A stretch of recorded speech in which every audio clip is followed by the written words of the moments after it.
Chapter 8 Spatial Intelligence. One way to gain a feeling for the core of spatial intelligence is to attempt the task devised by investigators of that intelligence. In Figure 1, we begin with the simplest task, requiring only that one choose the form identical to a target item. A slightly greater demand is made when one is asked to recognize a particular target item, as viewed from a different angle. In Figure 2, the item, or the observer, is assumed to have moved through space. A test of spatial ability can offer a greater challenge. For example, in a test item taken from the research of Roger Shepard and Jacqueline Metzler, the target is a depiction of an asymmetric three-dimensional form. The task is for the subject to indicate whether the accompanying form depicts a simple rotation of the target form or is instead the reproduction of a different form. In Figure 3, I have reproduced three such items. In the first, A, the forms are the same but differ by an 80-degree rotation in the picture plane. The forms in the second item, B, are again the same form but differ by an 80-degree rotation in depth. In the third item, C, the forms are different from each other and cannot be brought into congruence by any rotation. Note that, as with the test items in Figures 1 and 2, the subject could be requested to draw the required forms, rather than merely to select a single item from a multiple-choice array. Problems that draw upon spatial capacities can also be couched exclusively in verbal form. For example, take a square piece of paper, fold it in one half, then fold it twice again in half. How many squares exist after this final fold? Or consider another test. A man and a girl walking together step out with their left feet first. The girl walks 3 paces in the period when the man walks 2. At what point will both lift their right feet from the ground simultaneously? Then, to challenge your thinking powers considerably further, attempt to follow this linguistic description, upon which an explanation of Einstein's theory of relativity can be constructed. Imagine a large mass, A, traveling in a straight line through space. The direction of travel is north from south. The mass is surrounded by a huge glass sphere etched with circles parallel to each other and perpendicular to the line of travel, like a giant Christmas tree ornament.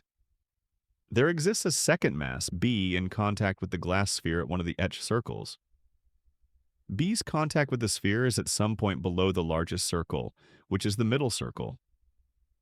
Both mass A and B are traveling in the same direction. As A and B continue their motion, B will be continually displaced along the etched circle, which is the point of contact with the sphere. Since B is continually displaced, it is actually tracing a spiral path through spacetime, time being the northbound movement. Yet this path, when viewed from someone on mass A from inside the glass sphere, appears to be a circle, not a spiral. Finally, consider some problems that explicitly call upon the power to create a mental image. First, imagine a horse. Which point is higher, the zenith of the horse's tail or the lowest part of the horse's head? Imagine an elephant and a mouse. Now imagine the eyelashes of each creature. Which takes longer to bring into sharper focus? Imagine your kitchen sink. Which faucet controls the hot water? Or, to conclude this series, imagine a campus or square with which you are familiar. Time yourself as you scan from one building to the next, and now compare the time elapsed when you scan from one side of the campus or square clear across to the other.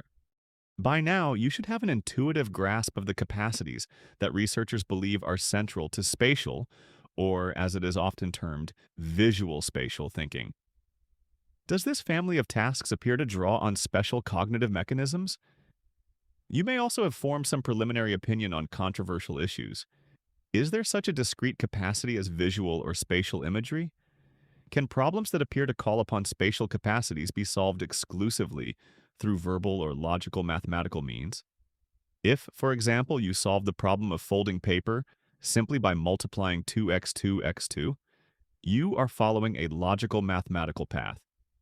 You should also have a sense of whether the spatial mode of thinking is natural for you, as it is for many individuals gifted in the arts, in engineering, or in the sciences, or whether it poses undue difficulties for you, as is sometimes the case for individuals with talents in other areas like music or language. Central to spatial intelligence are the capacities to perceive the visual world accurately, to perform transformations and modifications upon one's initial perceptions, and to be able to recreate aspects of one's visual experience, even in the absence of relevant physical stimuli. One can be asked to produce forms or simply to manipulate those that have been provided. These abilities are clearly not identical. An individual may be acute, say, in visual perception, while having little ability to draw, imagine, or transform an absent world. Even as musical intelligence consists of rhythmic and pitch abilities that are sometimes dissociated from one another, and as linguistic intelligence consists of syntactic and pragmatic capacities that may also come uncoupled, so too, spatial intelligence emerges as an amalgam of abilities. All the same, the individual with skills in several of the aforementioned areas is most likely to achieve success in the spatial domain. The fact that practice in one of these areas stimulates development of skills in related ones is another reason that spatial skills can reasonably be considered of a piece. A comment is in order concerning the phrase spatial intelligence. From some points of view, it would be appropriate to propose the descriptor visual because, in normal human beings, spatial intelligence is closely tied to and grows most directly out of one's observation of the visual world. For the sake of convenience, many examples in this chapter are in fact drawn from the visual spatial realm. But just as linguistic intelligence is not wholly dependent upon the auditory oral channels and can develop in an individual deprived of these modes of communication, so too spatial intelligence can develop, as we shall see, even in an individual who is blind and therefore has no direct access to the visual world. Accordingly, just as I have eschewed the prefix auditory in front of musical and linguistic intelligence, it seems preferable to speak of spatial intelligence without linking it inextricably to any particular sensory modality. As a means of delineating spatial intelligence, we can return to my opening examples. The most elementary operation upon which other aspects of spatial intelligence rest is the ability to perceive a form or an object. One can test this ability by multiple choice questions or by asking an individual to copy a form.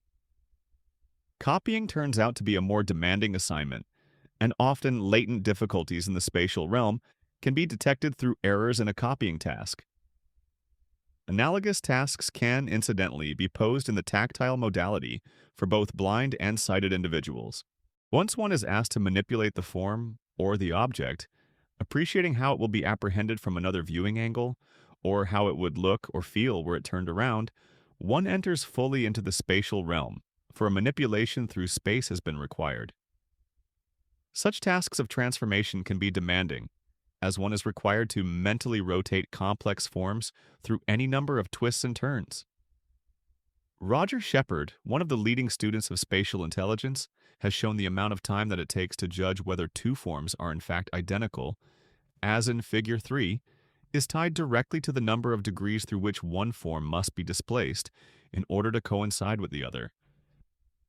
Given the difficulty of labeling these twisted forms verbally, one is hard-pressed to account for this result unless one posits some form of spatial intelligence.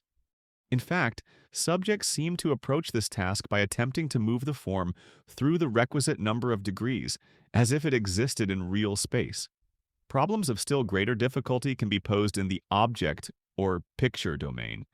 Indeed, problems in the mathematical branch of topology call precisely for the ability to manipulate complex forms in several dimensions. But when a problem is phrased verbally, a clear option arises to solve the problem strictly through the plane of words, without any resort to the creation of a mental image or picture in the head. Indeed, each of the problems cited earlier could conceivably be solved strictly in a propositional way. Yet both introspective and experimental evidence suggest that the preferred mode for solution of imagery problems is through the positing of an internal mental image that can then be manipulated in ways that parallel operations in the workaday world. That the ability to solve these problems efficiently is special, apart from straight logical or linguistic ability, has been an article of faith for many years among students of intelligence. One of the individuals who argued strongly for the existence and the independence of spatial ability was the pioneering psychometrician Jabiam L. Thurstone, who saw spatial ability as one of his 7 primary factors of intellect. Most students of intelligence testing since Thurstone have reinforced his conclusion that there is something special about spatial ability, though the precise way in which the domain has been carved out has differed across authorities. Thurstone himself divided spatial ability into three components: the ability to recognize the identity of an object when it is seen from different angles, the ability to imagine movement or internal displacement among the parts of a configuration, and the ability to think about those spatial relations in which the body orientation of the observer is an essential part of the problem. Another early worker, Truman Kelly, distinguished between the ability to sense and retain geometric forms and the capacity mentally to manipulate spatial relationships. A.H.L. Kusi, yet another authority, distinguished between two- and three-dimensional spatial aptitude, with each having both static and dynamic aspects. And there have been other typologies as well. For present purposes, we can bypass the most vociferous discussions among those psychometricians concerned with spatial imagery. The exact number of components and their ideal definition invites a level of specificity beyond the scope of my general survey. The extent to which spatial capacities can be supplanted by verbal ones, possible differences between operations in physical and mental space, and the philosophical ambiguity that surrounds the concept of mental imagery can also be left to the experts. It remains for me to lay out those aspects of spatial intelligence that fall most centrally into the competences I am examining here, and to suggest some of the evidence that justifies the positing of a separate domain of intelligence. We have seen in the preceding discussion that spatial intelligence entails a number of loosely related capacities: the ability to recognize instances of the same element, the ability to transform or to recognize a transformation of one element into another, the capacity to conjure up mental imagery and then to transform that imagery, the capacity to produce a graphic likeness of spatial information, and the like. Conceivably, these operations are independent of one another and could develop or break down separately. And yet, just as rhythm and pitch work together in the area of music, so too the aforementioned capacities typically occur together in the spatial realm. Indeed, they operate as a family, and use of each operation may well reinforce use of the others. These spatial capacities can be drawn on in a number of different arenas. They are important for orienting oneself in various locales, ranging from rooms to oceans. They are invoked for the recognition of objects and scenes, both when these are encountered in their original surroundings and when some circumstance of the original presentation has been altered, and they are also utilized when one works with graphic depictions, two-dimensional or three-dimensional versions of real-world scenes, as well as other symbols such as maps, diagrams, or geometrical forms. Two other uses of spatial capacities prove more abstract and elusive. One involves sensitivity to the various lines of force that enter into a visual or spatial display. I refer here to the feelings of tension, balance, and composition that characterize a painting, a work of sculpture, and many natural elements, like a fire or a waterfall as well. These facets, which contribute to the power of a display, occupy the attention of artists and viewers of the arts. A final facet of spatial intelligence grows out of the resemblances that may exist across two seemingly disparate forms, or, for that matter, across two seemingly remote domains of experience. In my view, that metaphoric ability to discern similarities across diverse domains derives in many instances from a manifestation of spatial intelligence. For example, when the gifted essayist Lewis Thomas draws analogies between microorganisms and an organized human society, depicts the sky as a membrane, or describes mankind as a heap of earth, he is capturing in words a kind of resemblance that may well have occurred to him initially in spatial form. Indeed, underlying many scientific theories are images of wide scope. Darwin's vision of the tree of life, Freud's notion of the unconscious as submerged like an iceberg, John Dalton's view of the atom as a tiny solar system, are the productive figures that give rise to and help to embody key scientific conceptions. It is possible that such mental models or images also play a role in more mundane forms of problem solving. In each case, these images have likely arisen in visual form, but each of them could have been created or appreciated by an individual who is blind. While these images are typically seen as helpful aids to thinking, some commentators have gone much farther, deeming visual and spatial imagery as a primary source of thought. An eloquent spokesman for this position is the psychologist of art Rudolf Arnheim. In visual thinking, Arnheim argues that the most important operations of thinking come directly from our perception of the world, with vision serving as the sensory system par excellence that undergirds and constitutes our cognitive processes.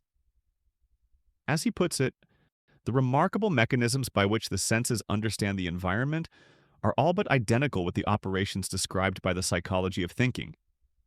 Truly productive thinking in whatever area of cognition takes place in the realm of imagery. Arnheim is inclined to minimize the role of language in productive thinking. He suggests that unless we can conjure up an image of some process or concept, we will be unable to think clearly about it. An alternative, more Catholic view would hold that visual or spatial intelligence contributes to scientific and artistic thought, but does not assume the priority that Arnheim chooses to attribute to it. On the basis of the present discussion, and in light of many factor analyses of intelligence test results, it seems reasonable to nominate spatial intelligence as a discrete form of intellect, a collection of related skills. Perhaps, in fact, that single cluster of abilities that would be most widely conceded by the students of this field. In the view of many, spatial intelligence is the other intelligence, the one that should be arrayed against and be considered equal in importance to linguistic intelligence. Dualists speak of two systems of representation, a verbal code and an imagistic code. Localizers place the linguistic code in the left hemisphere, the spatial code in the right hemisphere. Readers of earlier chapters will know that I do not subscribe to such dichotomization of intellect. Still, I would admit that for most of the tasks used by experimental psychologists, linguistic and spatial intelligences provide the principal sources of storage and solution. Confronted by an item in a standardized test, individuals appear to use words or spatial images to approach the problem and to encode it, and may well, though this assumption is far more controversial, also exploit the resources of language and/or imagery to solve the problem. Some of the most convincing demonstrations come from Lee R. Brooks. This investigator varied both the mode of presentation of materials, linguistic or pictorial, and the modes of response, verbal or spatial, for example, pointing on a piece of paper. Through clever manipulations, the various tasks called for using language or for using spatial processing in somewhat different ways. For example, forming a mental image and pointing to a mark on a sheet of paper, in the case of the spatial domain, or memorizing a sentence and categorizing the parts of speech of each word, in the case of the linguistic domain. Brooks consistently found subjects impaired in their performances when they had to take in information to produce responses solely in the linguistic or solely in the spatial domain. But when they had the option of taking information in through one modality and then responding through a non-competing modality, there was no such interference. Just as musical and linguistic processing are carried out by different processing centers and need not interfere with one another, so, too, spatial and linguistic faculties seem able to proceed in relatively independent or complementary fashion. Though the centrality of spatial intelligence has long been recognized by researchers who work with adult subjects, relatively little has been definitively established about the development of this set of capacities in children. Just why is not clear. It may be that spatial skills are more difficult to test than linguistic or logical ones. It may also be that students of child development have less intuition for, fewer skills in, or less interest concerning spatial capacities. An exception is Jean Piaget, who conducted several studies of the development of spatial understanding in children. Nor surprisingly, Piaget saw spatial intelligence as part and parcel of the general portrait of logical growth that he was assembling across his diverse studies. And so, in recounting the course of spatial understanding, Piaget spoke of sensory-motor understanding of space that emerges during infancy. Two abilities are central: the initial appreciation of the trajectories observed in objects, and the eventual capacity to find one's way between various locales. At the end of the sensory-motor stage of early childhood, youngsters become capable of mental imagery. They can imagine a scene or an event without having to be there. Piaget traced such mental imagery to the child's earlier experiences of having seen the object of the event itself, and at that time exploring it in a sensory motor manner. Mental imagery was accordingly seen as a kind of internalized action or deferred imitation, the rough outlines or schemas of actions that had previously been, and could still in theory be, carried out in the world. Such imagery remains static during early childhood, however, and children cannot perform mental operations upon it. Inasmuch as both logical, mathematical, and spatial intelligence arise from the child's action upon the world, one may ask whether they in fact entail different forms of intelligence. Even Piaget seems to have sensed that they did. He introduced a distinction between figurative knowledge, in which an individual retains the configuration of an object, as in a mental image, and operative knowledge, where the emphasis falls upon transforming the configuration, as in the manipulation of such an image. As Piaget saw it then, the split marked a line between the static configuration and the active operation. For present purposes, one can distinguish instead between relatively static and relatively active forms of spatial knowledge, both of which should fall comfortably under the rubric of spatial intelligence. Continuing with Piaget's account, the advent of concrete operations at the start of school marks an important turning point in the child's mental development.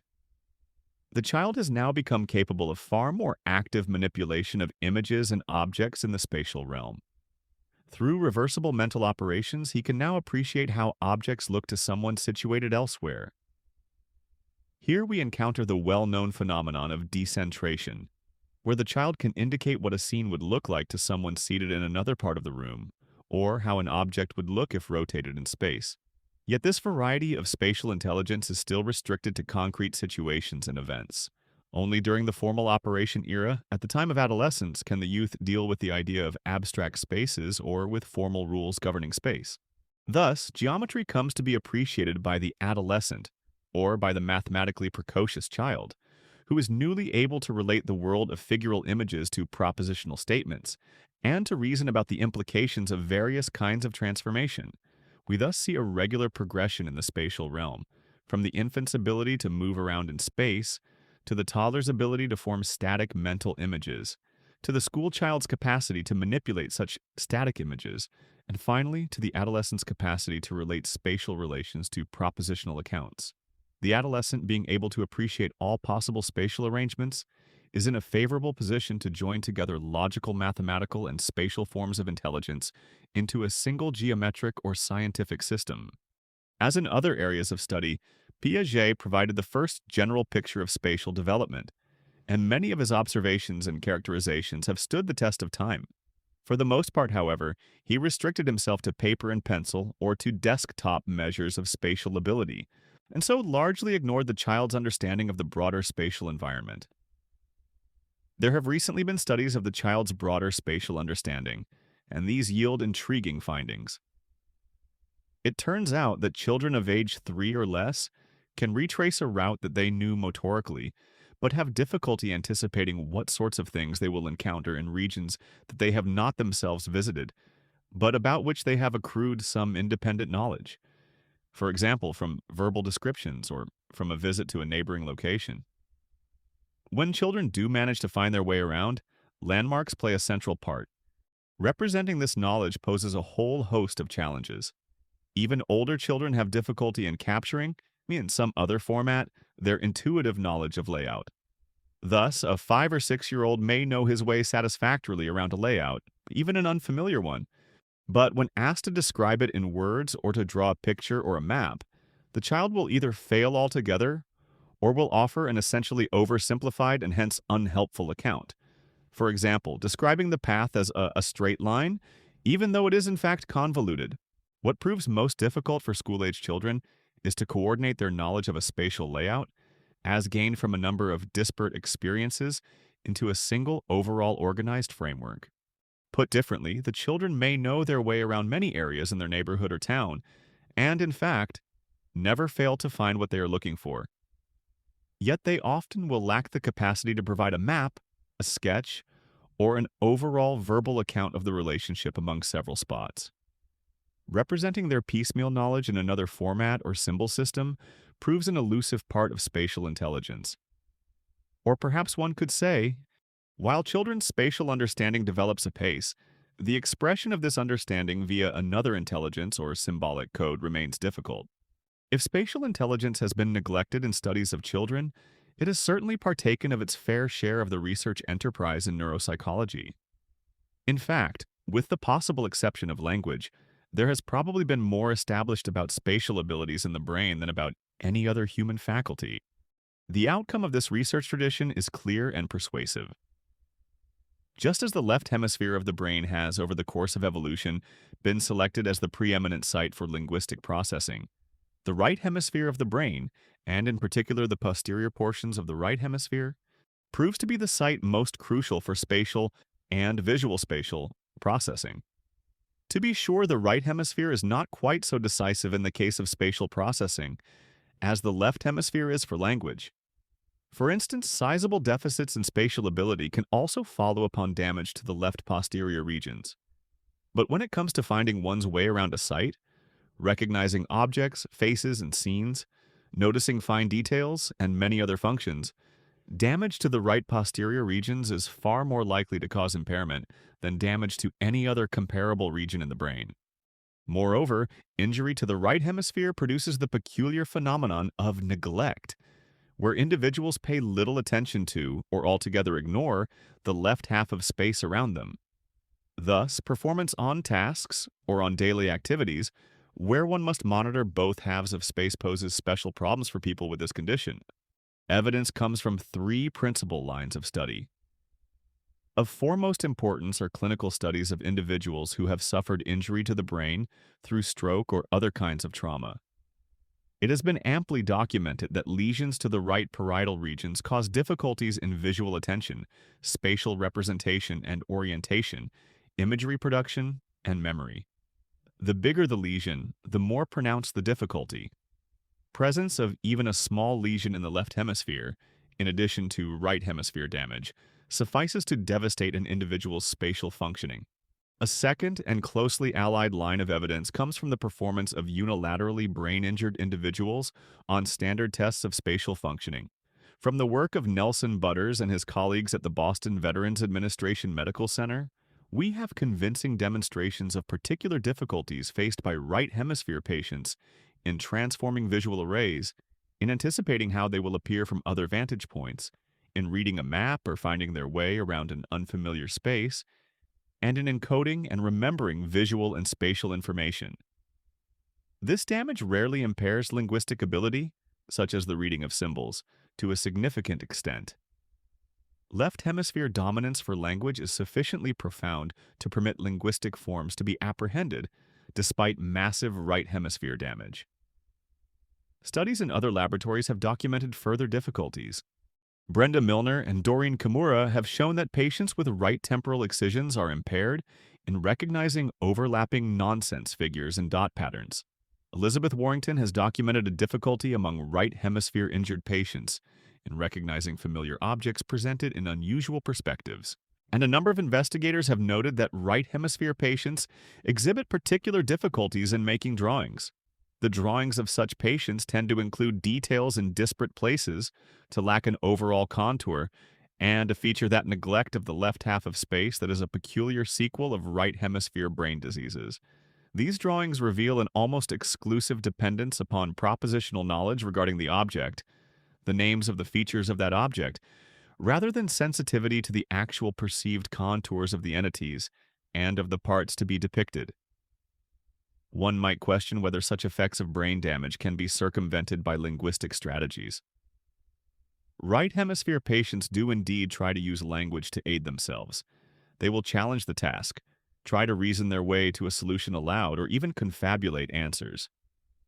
But only the most fortunate succeed. Moira Williams relates a poignant anecdote of a world-famous mathematician who had lost most of his right cerebrum as a result of a traffic accident. This individual was given an object assembly task taken from the Standard Intelligence Battery.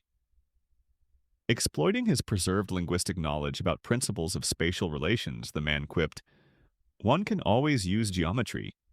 Recently, a fascinating set of difficulties in imagery faced by right hemisphere patients has been documented by Eduardo Besiach and his colleagues in Milan.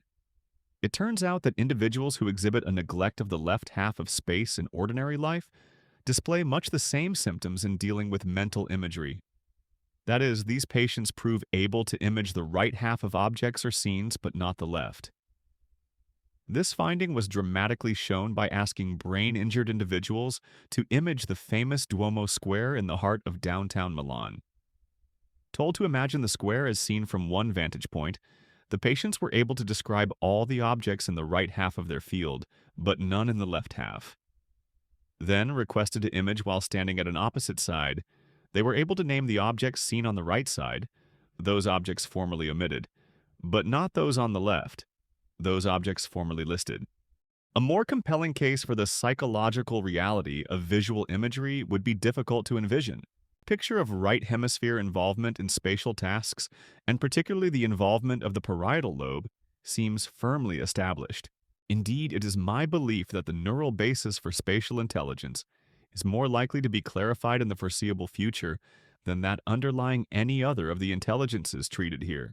We have here a function that, in its simpler guises, is carried out by relatively elementary sensory receptors and that, even in its more sophisticated forms, is still shared with other organisms to a higher degree than those of, say, logical or linguistic intelligence. Let us survey the range of findings briefly.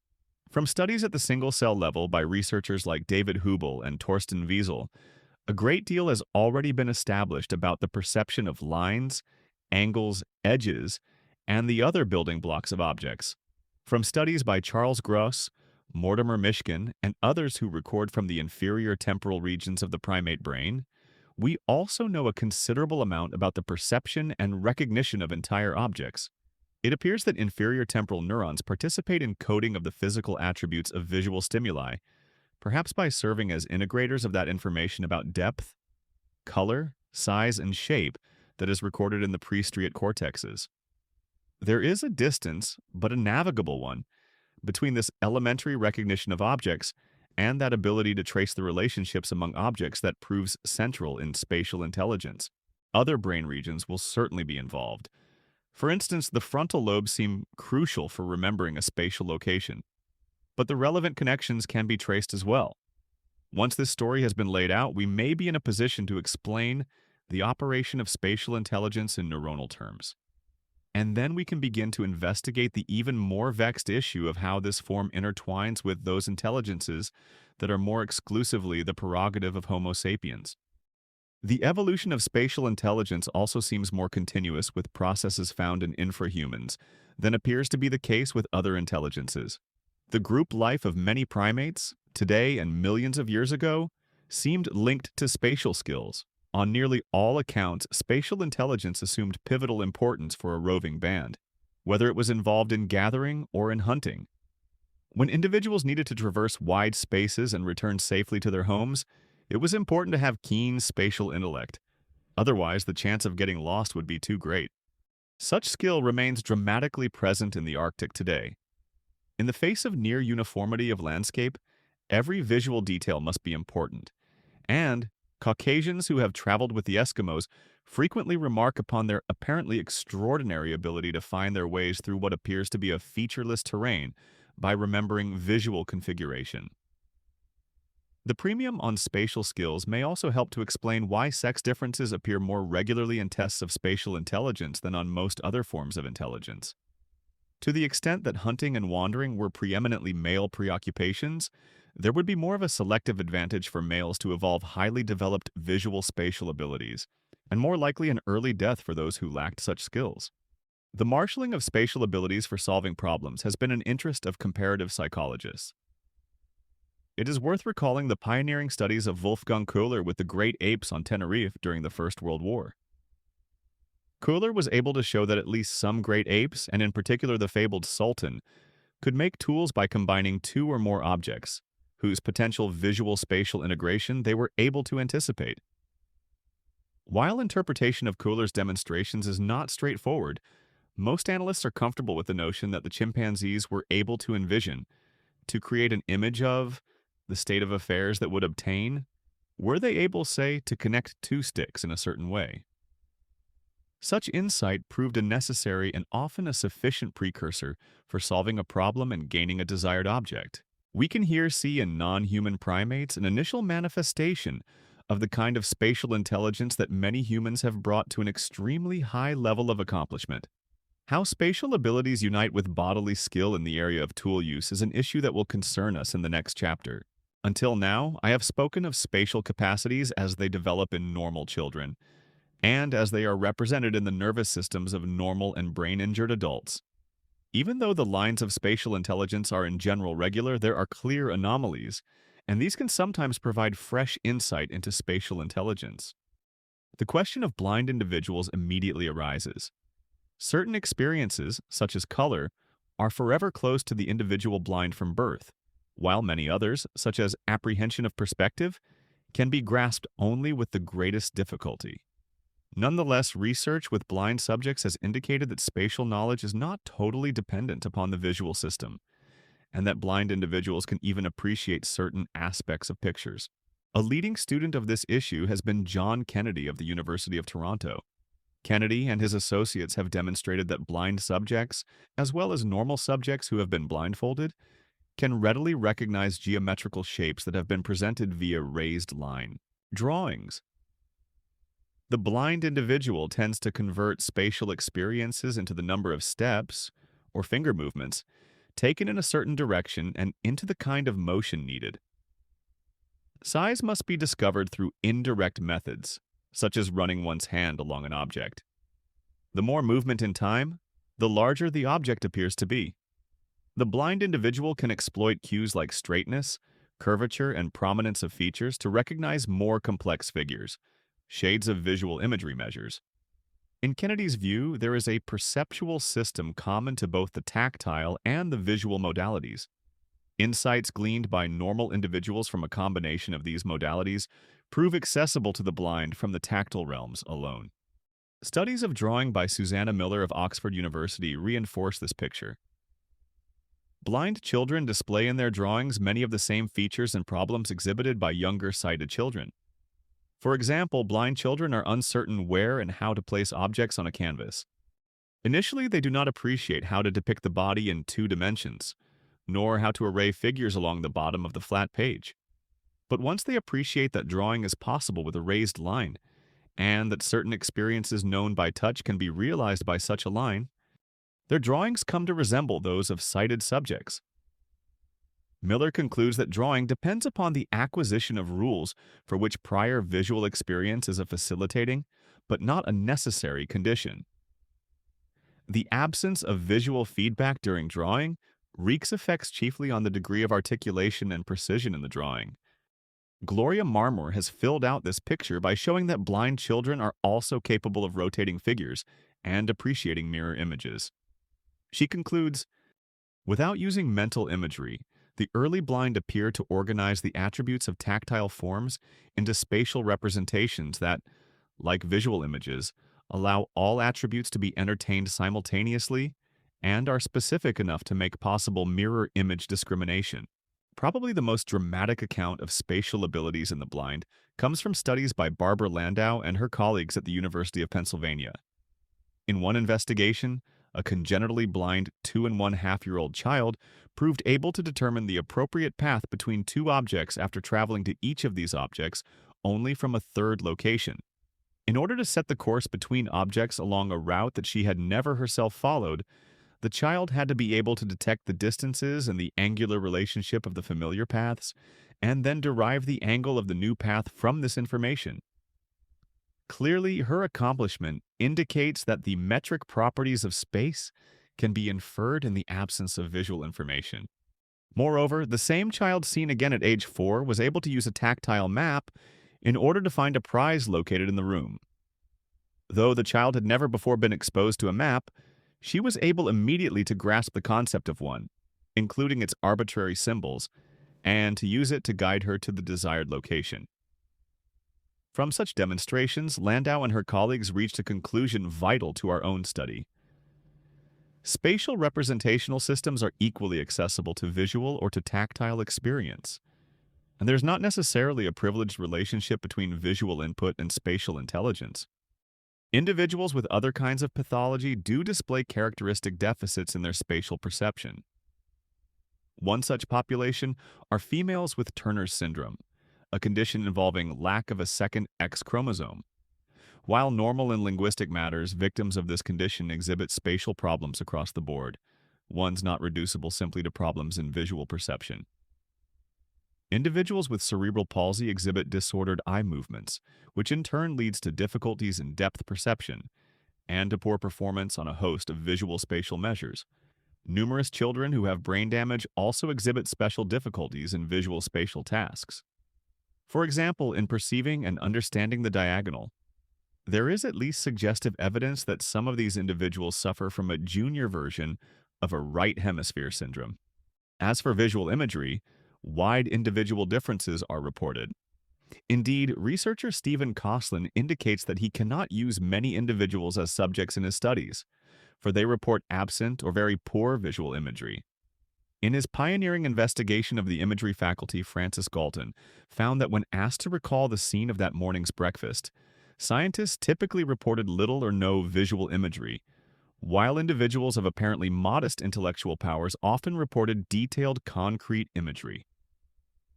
This finding startled Galton, who himself possessed vivid imagery, including an elaborate number form array in which all the numbers from 0 to 200 were clearly represented. It would also have dismayed E. Titchener, a turn-of-the-century psychologist with a strong belief in the power of imagery. Wrote Titchener, "The mind, in its ordinary operations, is a fairly complete picture gallery. Whenever I read or hear that somebody has done something modestly, or gravely, or proudly, or humbly, or courteously, I see a visual hint of the modesty, or gravity, or pride, or humility, or courtesy. The stately heroine gives me a flash of a tall figure, the only clear part of which is a hand holding up a steely gray skirt. The humble suitor gives me a flash of a bent figure, the only clear part of which is the bowed back, though at times there are hands held deprecatingly before the absent face. All the descriptions must be either self-evident or as unreal as a fairy tale. But the finding of poor imagery would have made sense to novelist Aldous Huxley, who confessed to being a poor visualizer and conceded that words did not evoke a picture in his mind. Only by an effort of will could he evoke even a faint image. Perhaps this is one reason that Huxley eventually indulged in drugs, an experience that allowed the untalented visionary to perceive a reality no less tremendous, beautiful, and significant than the world held by Blake. In a smattering of otherwise normal individuals, visual and spatial abilities are remarkably developed. For example, the inventor Nikola Tesla could project before his eyes a picture complete in every detail of every part of the machine. These pictures were more vivid than any blueprint. Tesla's inner imagery was sufficiently acute that he could build his complex inventions without drawings. Further, he claimed to be able to test his devices in his mind's eye by having them run for weeks, after which time he would examine them thoroughly for signs of wear. Artists often stand out for their spatial powers. Thus, Rodin was able to represent different parts of the body as projections of interior volumes. I forced myself to express in each swelling of the torso or the limbs the efflorescence of a muscle or of a bone which lay deep beneath the skin. While Henry Moore is able to think of the entire sculpture as if it were in his hand, he thinks of it, whatever its size, as if he were holding it completely enclosed in the hollow of his hand. He mentally visualizes a complex form from all round itself. He knows while he looks at one side what the other side is like. He identifies himself with its center of gravity, its mass, its weight. He realizes its volume as the space that the shape displaces in the air. At other times, such unusual spatial abilities can be found in individuals who are otherwise retarded. There is the English painter Brian Pearce, who, despite a subnormal IQ, can sell his paintings at a high price. There are occasional idiot savants, such as the Japanese Yamashita and Yamamura, whose artistic abilities were of a surprisingly high caliber, completely out of kilter with their other meager talents. And most mysteriously, there is the English adolescent Nydia, who, despite a condition of severe autism, was able as a very young child to make drawings of the most remarkable finesse and representational accuracy. See one of her drawings done at the age of 5 in Figure 4. With these idiot savants and victims of autism, we encounter once again the flowering of a single intelligence in the face of an otherwise meager array of abilities. Perhaps in certain cases, this visual or spatial bent can be seen as a compensation, where a relatively preserved ability has been accentuated by the child and his family. In the most extreme cases, such as young Nadia, however, no such explanation suffices. Nadia was drawing like a skilled adolescent by the time she was 4 or 5, and her parents seem not even to have been aware of her talent, which was first noted by her therapist. Nadia had an ability to look at objects, to remember their size, shape, and contour, and to translate these into the appropriate motor pattern, which was quite apart from that found in even the most gifted normal child. Probably one component was eidetic imagery. That photographic ability to retain in one's mind's eye the appearance of objects once seen directly. Comparison of some of Nadia's drawings with models previously available to her confirms that she had an ability akin to eidetic imagery. But the capacity to translate these patterns into the appropriate motor sequences and to combine images in diverse and unexpected ways clearly goes beyond sheer eidetic skill. In fact, her graphic ability was so agile that she had no need to draw elements in the same order. Instead, she could proceed, almost at will, from one corner of a drawing to another, apparently confident that she would eventually render the desired form in the correct way. At the same time, it seems clear that Nadia's gift was established at a cost. She lacked the conceptual knowledge requisite to her drawing skills. She could not perform sorting tasks where she had to put together items of the same category. Moreover, in her own drawings, she would show little regard for the particular object being depicted. Sometimes she would cease to draw an object right in the middle of its contour or continue to draw right off the page, as if slavishly transcribing a form that she had committed to memory. In addition, she was unable to draw simpler versions of an object and seemed compelled to include every detail in every drawing. Whether Nadia's profile of abilities is unique to one hapless prodigy is a question that science is unlikely to be able to answer. The requisite experiments cannot be done, but her drawings stand as an eloquent demonstration of the dissociability of spatial intelligence from other intellectual strengths and of its potential for a singularly high degree of development. A keenly honed spatial intelligence proves an invaluable asset in our society.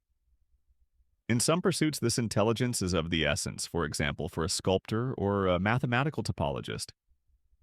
Without a developed spatial intelligence, progress in these domains is difficult to envisage. And there are many other pursuits where spatial intelligence alone might not suffice to produce competence, but where it provides much of the necessary intellectual impetus.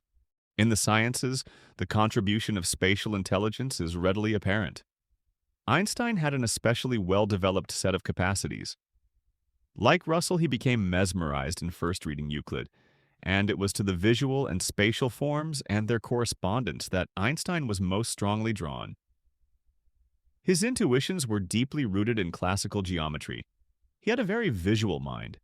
He thought in terms of images, Gedanken experiments, or experiments carried out in the mind. It can even be conjectured that his most fundamental insights were derived from spatial models rather than from a purely mathematical line of reasoning. As he put it, "The words of the language as they are written and spoken do not seem to play any role in my mechanisms of thought.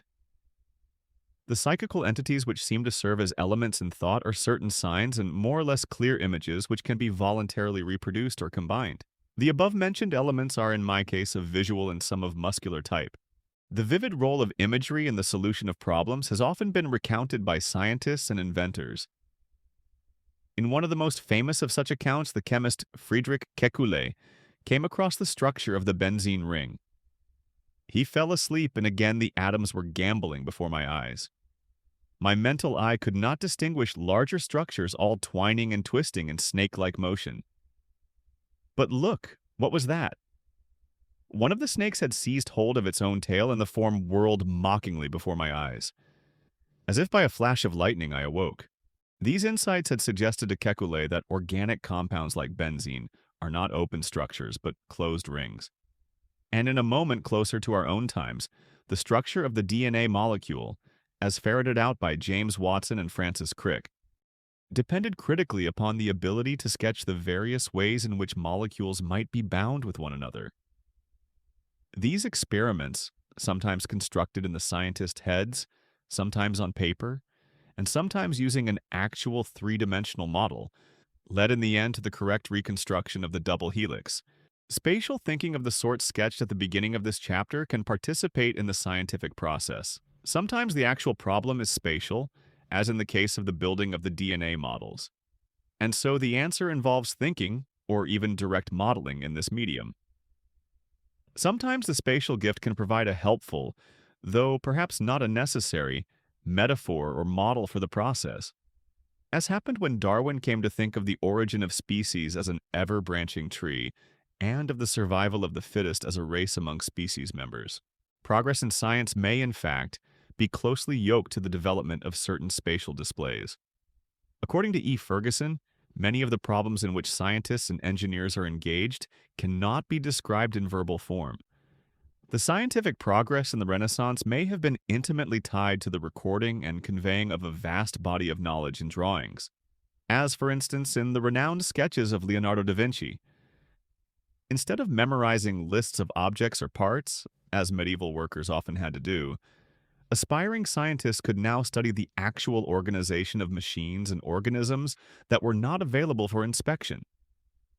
The invention of printing proved as important for the dissemination of these pictures as it had been for the spread of texts. In general, the widespread availability of manuscripts played an important role in the teaching of science and in the promotion of scientific ways of thinking.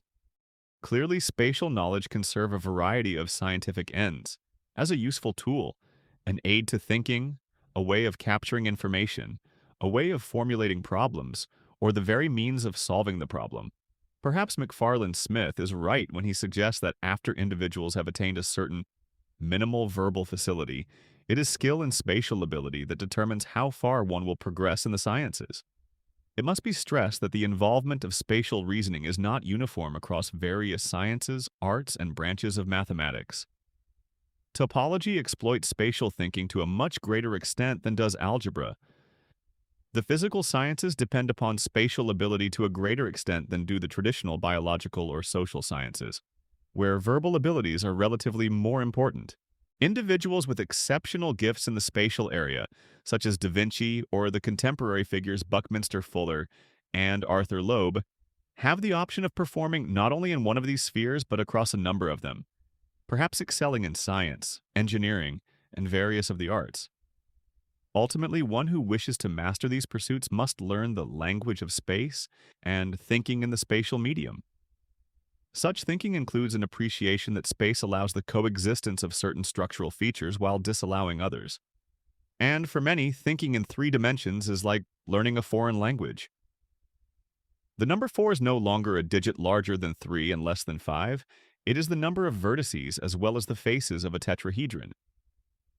6 is the number of edges of a tetrahedron, the number of faces of a cube, or the number of vertices of an octahedron. If one had to choose a single area to illustrate the centrality of spatial intelligence, chess would suggest itself as a strong candidate.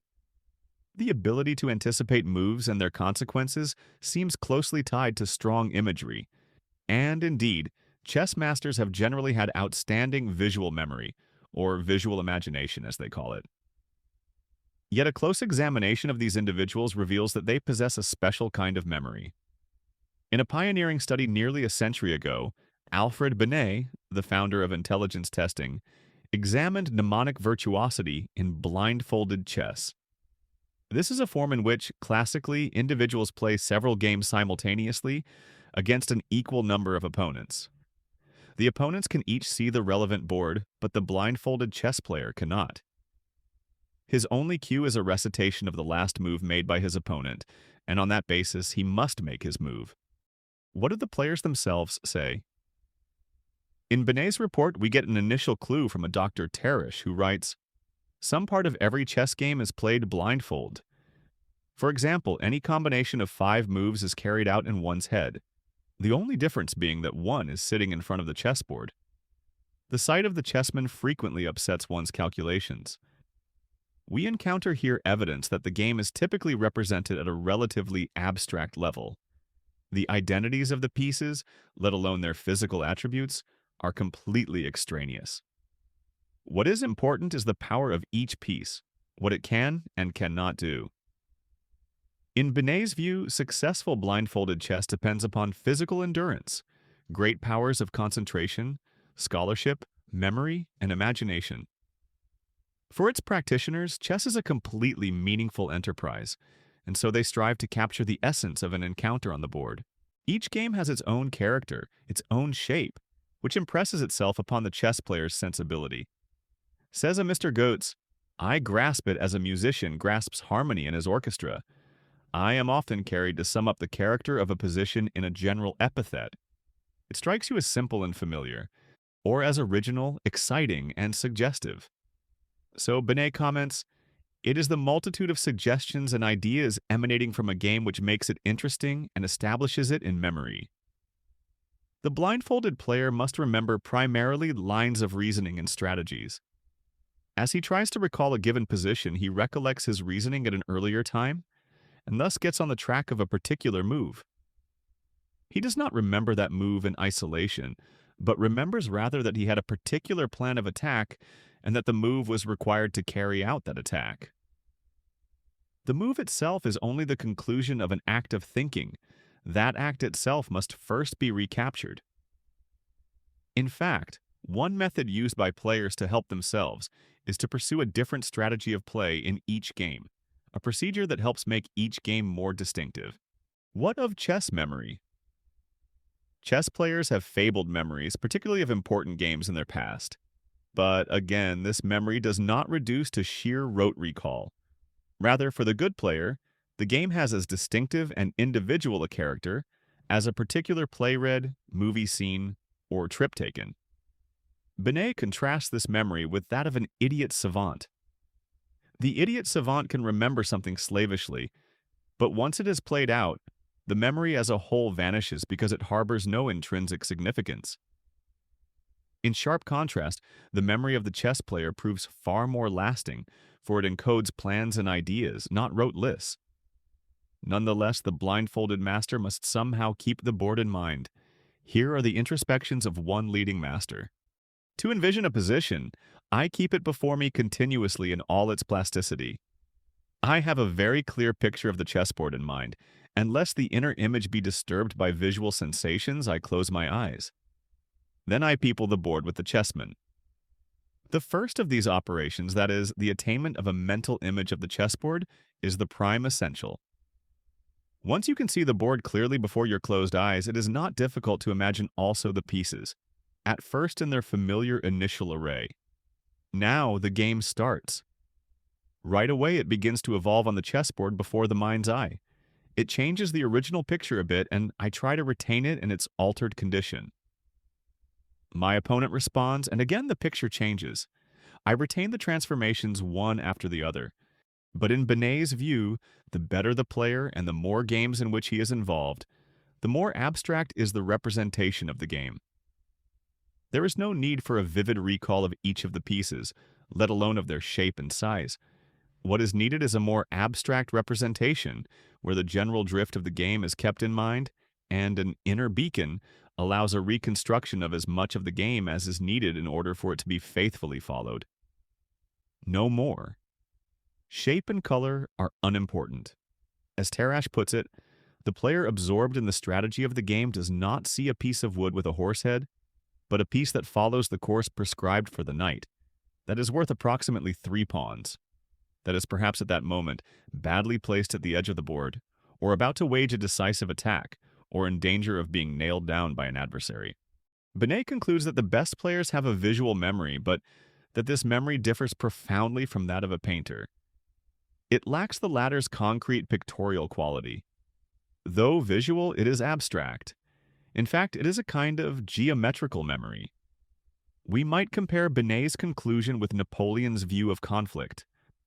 The commander who enters into battle with a detailed image of his battle plan finds the image too difficult to modify quickly to accommodate sudden and unpredictable changes on the battlefield, and thus will make a bad commander. Napoleon, in fact, held that individuals who think only in relation to concrete mental pictures are unfit to command. Here, perhaps we see a difference between the literal imagery of an idiot savant or a Nadia at her easel and the more abstract intelligence of a chess player, a battle commander, or a theoretical physicist. It seems reasonable to underscore the spatial rather than the purely visual dimensions of this skill. Binet's findings have been reinforced by more recent studies. Adrien de Groot and his colleagues in The Hague have shown that chess masters have a remarkable ability to reconstruct a chessboard that they have seen for just a few seconds, providing only that the chessmen on the board were set in a meaningful position. If, however, the chessboard has randomly located figures positioned upon it, the chess master performs no more accurately than a rank novice. This finding indicates precisely that the chess master does not differ qualitatively from other individuals in sheer visual memory for rote configurations. He differs rather in his ability to relate a pattern to one that he has previously encountered, to encode it meaningfully, and to reconstruct it upon that basis. Herbert Simon, a pioneer in artificial intelligence who has collaborated with the de Groot group, believes that chess masters may have mastered 50,000 or more patterns. It is this remarkable store that allows them to proceed so effectively when they have been exposed to a new board for but a few seconds. But whether the individuals who eventually become chess masters have from the first a special proclivity for appreciating such patterns and then chunking them has not been addressed by these researches. In my own view, the extremely rapid advance made by these few individuals who become chess masters in the first decade of their lives is difficult to explain in any terms other than that of precocious intelligence in one or more relevant spheres. Contrary to Capablanca's whimsical remark, quoted at the beginning of this chapter, spatial and logical mathematical intelligences are probably the twin contributors, with their relative importance differing across individual situation. What the lore about chess masters reminds us, however, is that sheer visual imaging capacity in itself will not a master make. It is the ability to relate a perceived pattern to past patterns, and to envelop the present position into an overall game plan. That is the true sign of talent at chess. While one might underestimate the component of spatial thinking in the sciences, the centrality of spatial thinking in the visual arts is self-evident. The enterprises of painting and sculpture involve an exquisite sensitivity to the visual and spatial world, as well as an ability to recreate it in fashioning a work of art. Certain other intellectual competences, such as facility in the control of fine motor movement, contribute as well. But the sine qua non of graphic artistry inheres in the spatial realm. It is not surprising, then, that the shop talk of artists dwells on the qualities of the perceptual world and on how these can best be captured on canvas. In his revealing letters to his brother Theo, Vincent van Gogh returns repeatedly to his efforts to master these properties. Talking of color, for example, Van Gogh states, "There are effects of color which I but rarely find painted in the Dutch pictures. Yesterday evening I was busy painting a rather sloping ground in the wood, covered with mouldered and dry beech leaves. You cannot imagine any carpet so splendid as that deep brownish red, in the glow of an autumn evening sun, tempered by the trees." The question was, and I found it very difficult, how to get the depth of color, the enormous force and solidness of that ground. And while painting it, I perceived for the first time how much light there was in that darkness. How was one to keep that light, and at the same time retain the glow and depth of that rich color? Elsewhere, he talks about more general challenges which he must confront in his work. There are laws of proportion, of light and shadow, of perspective which one must know in order to be able to draw well. Without that knowledge, it always remains a fruitless struggle, and one never brings forth anything. I shall try this winter to store some capital of anatomy. I may not push it off longer, and in the end it would prove expensive, for it would be a loss of time. The 20th century architect and artist Le Corbusier talks about the struggle the artist faces in capturing objects. Our concept of the object comes from a total knowledge of it, a knowledge acquired by the experience of our senses, tactile knowledge, knowledge of its materials, its volume, its profile, of all its properties. And the usual perspective view only acts as the shutter release for the memory of these experiences. Artists typically begin by mastering techniques developed by their predecessors, and if a technique is not already available, they will try to devise one. Dürer and his contemporaries of the Renaissance were determined to master the perspective that had eluded earlier generations. In a famous woodcut, Dürer presented one beguiling solution. The artist depicted in the woodcut marked a square grid on a window and a similar grid on a drawing surface, thereby making it possible to transpose the perspective image as seen through the window square by square directly onto the paper. Artists must attend as well to the world of individuals. The Renaissance historian of painting Giorgio Vasari said of Da Vinci, Leonardo was so pleased whenever he saw a strange head or beard, or hair of unusual appearance, that he would follow such a person a whole day and so learn him by heart, that when he reached home he could draw him as if he were present. In his description of Michelangelo, Vasari helps us to understand the way in which Leonardo's fellow master attained his skills. He had a most tenacious memory. He could remember and make use of the works of others when he had only once seen them, while he never repeated anything of his own because he remembered all he had done. In his youth, it was proposed that his friends should try who could make a figure without any drawing in it, like those things that ignorant fellows draw on the walls. He remembered having seen one of these rude drawings on a wall, and drew it as if he had it in front of him, and so surpassed all the other painters.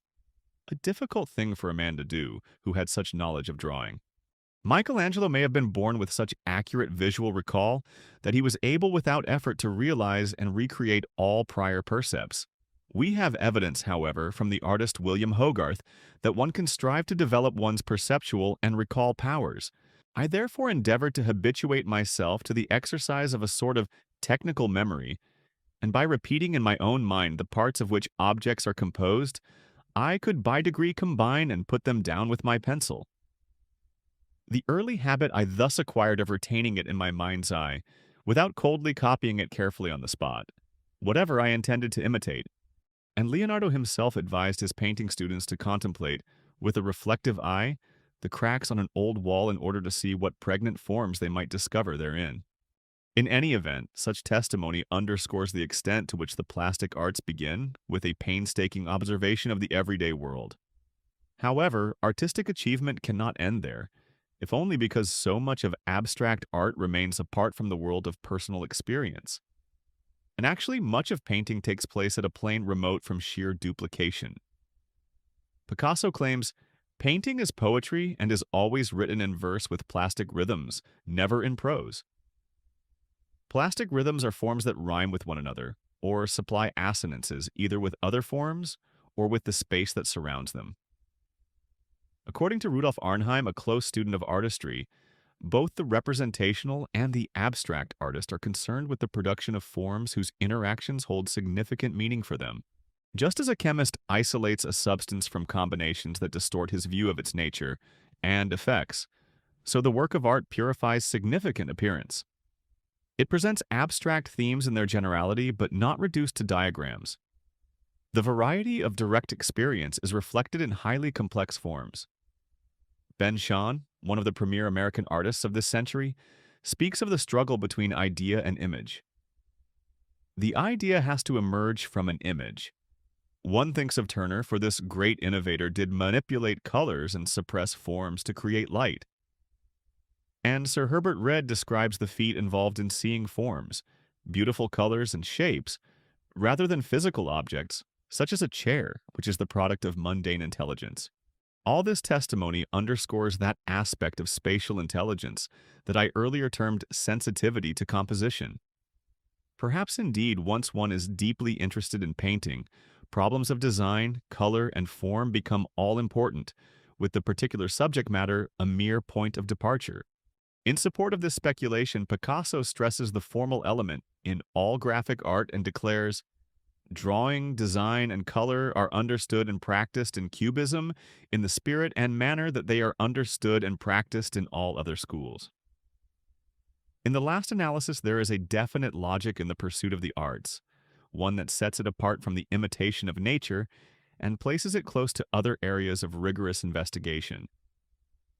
Nearly 2 centuries ago, the English painter John Constable declared, "Painting is a science and should be pursued as an inquiry into the laws of nature." Why, then, may not landscape be considered a branch of natural philosophy, of which pictures are but experiments? Cézanne noted some years later, "I am going on with my researches." And Clive Bell has suggested, Virginia Woolf and Picasso belong to another order of beings. They were a species different from the common. Their mental processes were different from ours. Their standards, too, were of their own creation. Yet, spontaneously, we appraised by those standards, which for the moment we not only accepted, but appropriated whatever they chose to offer. Their conclusions were as satisfying as the conclusions of mathematics, though reached by quite other roads. Achievements of painting masters, marvelous to behold, are as remote from most of us as the processes used by an outstanding composer or dancer. Somewhat closer to our world are the activities of the connoisseur, the individual who looks at and enjoys art, who can make fine discriminations, recognize style, and render evaluations. My own studies have shown that such connoisseurship can be acquired in a modest way even by young children, who can learn to overlook subject matter and attend as well, or instead, to those qualities of brushstroke and texture that often define a master's style. It would be a grave mistake to assume, however, that connoisseurship develops automatically, or that it does not require well-developed powers. Picasso declared in a taunting spirit, "People say, 'I have no ear for music,' but they never say, 'I have no eye for painting.'" People must be forced to see painting in spite of nature. We always believe that we're looking, right? But it's not true. We're always looking through glasses. People don't like painting. All they want to know is which paintings will be considered good 100 years from now. But some individuals do learn the language of connoisseurship, and, happily for us, the British art historian Kenneth Clark has reflected upon some of the key abilities. Even as a young child, he had a special attraction to the arts. Upon entering a gallery, he recalls immediately I was transported. On either side were screens with paintings of flowers of such ravishing beauty that I was not only struck dumb with delight, I felt that I had entered a new world. In the relationship of the shapes and colors, a new order had been revealed to me, a certainty established. The fact that he was impressed so young is not lost on Clark. He speaks of the pure aesthetic sensation. I am not so vain as to compare it to an infant musician's immediate understanding of a fugue, or to a youthful mathematician's joy when he first encounters Euclid's proof of the infinity of prime numbers. Nevertheless, I think it must be reckoned a freak aptitude of the same kind. Clark notes that from his earliest recollections he could be moved by a painting, and he also had supreme confidence in his judgment. It never occurred to me that someone else, with more mature judgment, might feel differently. Still, he had to undergo a long training in order to get to know the painters well, so that he could feel in his bones the differences among them. To look intensely at original drawings by Michelangelo and Raphael, to decide on one's own which were authentic and which were false, was the finest training for the eye that any young man could have had. One felt, in all humility, that one was entering into the artist's mind and understanding the implications of his slightest gesture. One could also recognize that most inexplicable of all attributes in a work of art, a sense of form. Clark describes the task of a connoisseur. To say whether a picture is or is not by Bellini or Botticelli involves a combination of memory, analysis, and sensibility, which is an excellent discipline for both mind and eye. The nearest analogy is the textual criticism, which was considered the ultimate end of classical scholarship. In connoisseurship, memory of facts and documents is replaced by visual memory of spatial and compositional elements, tone and color. It is an exacting discipline. Also involved is a feeling for the almost indescribable way in which a line evokes a form, and for the equally mysterious relationship of tone and color. A serious judgment of authenticity involves one's whole faculties. Here is a use of spatial intelligence that seems in no way less worthy of awe and emulation than that displayed by the scientist, the architect, the sculptor, or the painter. As an intelligence that reaches far back into the past, spatial competence can be readily observed in all known human cultures. To be sure, specific inventions like geometry or physics, kinetic sculpture or impressionist painting, are restricted to certain societies. But the capacity to make one's way around an intricate environment, to engage in complex arts and crafts, and to play sports and games of various types seems to be found everywhere. What seems particularly intriguing are the types of spatial intelligence that have been developed in cultures remote from our own. The ability to notice fine details has been brought to an apogee by the Gikwe Bushmen of the Kalahari, who can deduce from the spoor of an antelope its size, sex, build, and mood. In the several hundred square miles area where they travel, they know every bush and stone, every convolution of the ground, and have usually named every place in it where a certain kind of veld food may grow, even if that place is only a few yards in diameter or where there's only a patch of tall grass or a bee tree.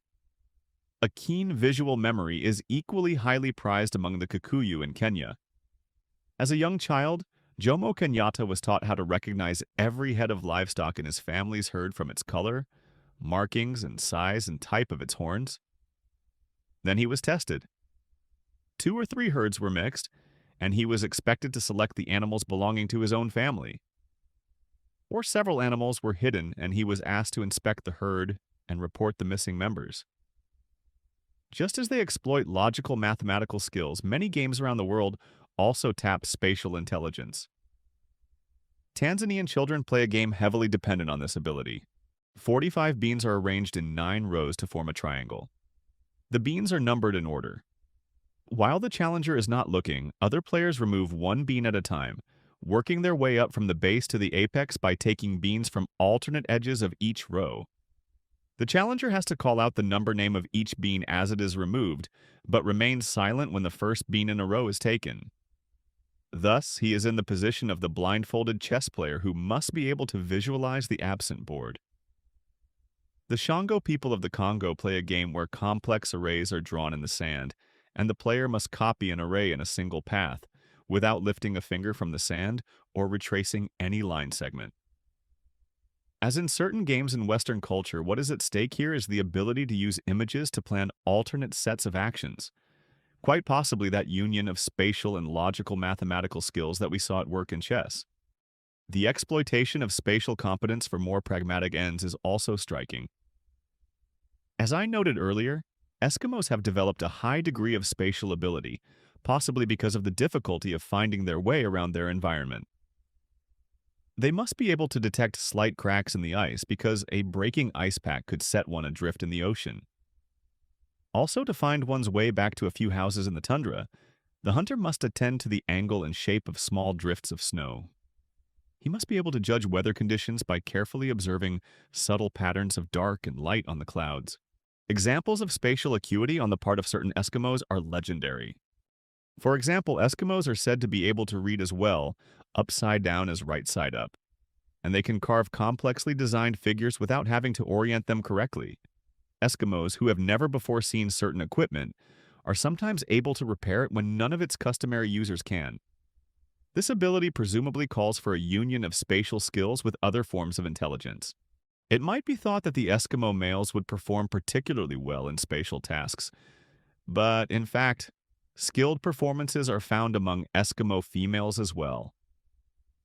This finding demonstrates that the sex differences in spatial abilities reported regularly in our Western culture can be overcome in certain environments, or conversely, that the biases in our own environments are producing apparent spatial deficits in females. At least 60% of Eskimo youngsters reach as high a score on tests of spatial ability as the top 10% of Caucasian children. This heightened ability also generalizes to tests of conceptual ability and to tests measuring visual details. But I am not dealing here with a feature of climate. Highly developed spatial abilities are also found among a radically different population, the Puluwat people of the Caroline Islands in the South Seas. In the case of the Puluwatse, the highly developed skill is that of navigation, one found in a minority of individuals who are allowed to sail canoes. Within this well-trained population, there occurs a flowering of skills that has filled Western-trained navigators with awe. The key to Puluwat navigation can be found in the arrangement of stars in the sky. To navigate among the many islands in their vicinity, the Puluwats must recall the points or directions where certain stars rise and set around the horizon. This knowledge is first committed to memory by rote. but then becomes absorbed into the intuition of the sailor as he spends many months traveling back and forth. Ultimately, the knowledge must be integrated with a variety of factors, including the location of the sun, the feeling one experiences in passing over the waves, the alteration of waves with changes in course, wind and weather, skills in steering and handling the sheet, ability to detect reefs many fathoms down by sudden changes in the color of the water, and the appearance of the waves on the surface. Thomas Gladwin, who studied the system under the guidance of a master sailor, concludes, "No one set of observed phenomena will suffice to guide a sailing craft under all the conditions it will encounter at sea. Many categories of information must be integrated into a system whose diverse elements supplement each other to achieve a satisfactory level of accuracy and reliability." To achieve this knowledge, the chosen Pulawats must learn much secret lore and negotiate a long series of tests. The learning job is not complete until the student at his instructor's request can start with any island in the known ocean and rattle off the stars both going and returning between that island and all the others. Armed with this knowledge, the sailor can then start off in a direction so that he will know he will end up in the vicinity of where he wants to go. Will be able to keep the canoe steady on its course, and when near the goal, have the techniques for locating the distinct island and heading toward it. The skilled navigator can also use a star off to one side, adjust his sitting position so that when he is on course, the star he has chosen rides near a stay, or perhaps just above an end of the outrigger float. In this way, he can sail almost indefinitely without attending to his actual course. While this sailing appears to be a seamless operation, the journey is actually divided conceptually into a series of segments. The number of star positions that lie between the bearing of the reference island, as seen from the island of origin, and its bearing, as seen from the island of destination, determines the number of segments to be negotiated. When the navigator envisions in his mind's eye that the reference island is passing under a particular star, he notes that a certain number of segments have been completed, and that a certain proportion of the voyage has therefore been accomplished. Like the blind individual, the navigator cannot see the islands, but he has learned where they are and how to keep their locations and relations in his mind. Asked where an island is, he can point to it immediately and accurately. How do the Pulawat Islanders themselves regard this skill? Apparently they respect their navigators not because they are intelligent, but just because of what they can do, because of their ability to guide a canoe safely from one island to another. Asked whom they consider intelligent, the natives are likely to mention statesmen or others who have good judgment. As Gladwin expresses it, "We in the Western world value intelligence highly. For this reason, we respect the Pulawat navigator. Pulawatans also respect their navigators, but not primarily because they are intelligent. They respect them because they can navigate." Gladwin warns us, however, not to dismiss these abilities as concrete, primitive, or pre-rational.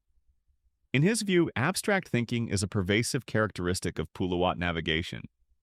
In our terms, these Pulawatan navigators exhibit spatial intelligence to a high degree. The individuals who hold the key to sailing in the Pulawats are the elders, who train the youngsters and who possess the greatest mastery of the navigating art. Similarly, among the Eskimos and numerous other traditional groups, elder individuals are often the repository of knowledge. It is striking that in the Western context as well, high achievements in the spatial realm are often found among older individuals. In the case of painting, for example, Picasso and Titian painted until their 90s, and most of the greatest Western artists were painting as well as ever during the final years of their life. The contemporary sculptor Henry Moore, now in his 80s and a fine exemplar of this longevity, declares, "One does find the greatest artists doing their greatest work as they get older." I think that unlike most arts or sciences, the visual arts are more connected with actual human experience. Painting and sculpture have more to do with the outside world, and they are never ending. We encounter here a paradox, as it happens, on routine tests of visuals. Spatial thinking, normal adults as they age often exhibit a falling off in their performance, one that has even led to speculation that the right hemisphere is more vulnerable to aging. Yet, at the same time, individuals in whom spatial abilities are prized often perform very well until the end of their lives. My own view is that each form of intelligence has a natural life course, While logical mathematical thought proves fragile later in life across all individuals, and bodily kinesthetic intelligence is also at risk. At least certain aspects of visual and spatial knowledge prove robust, especially in individuals who have practiced them regularly throughout their lives. There is a sense of the whole, a gestalt sensitivity, which is central in spatial intelligence, and which seems to be a reward for aging, a continuing or perhaps even an enhanced capacity to appreciate the whole, to discern patterns even when certain details or fine points may be lost. Perhaps wisdom draws on this sensitivity to patterns, forms, and whole. With this view of spatial intelligence, we have now encountered a second form of intelligence involved with objects. In contradistinction to logical mathematical knowledge, which concludes its developmental trajectory with increasing abstraction, spatial intelligence remains tied fundamentally to the concrete world, to the world of objects and their location in a world. Perhaps indeed we find here another reason for the staying power of this intelligence. There is yet a third form of object-based intelligence, however, to be considered, a form that remains even closer to the individual, in that it inheres in the use of one's body and one's actions upon the world. We turn in the next chapter to bodily kinesthetic intelligence. That's it for today. If you enjoyed this video, you might want to check our link in the description, where you'll find Gardner's book summary and many other fundamental persuasion books in different languages. And don't forget to subscribe to the channel for more psychologic and marketing content. See you in the next one.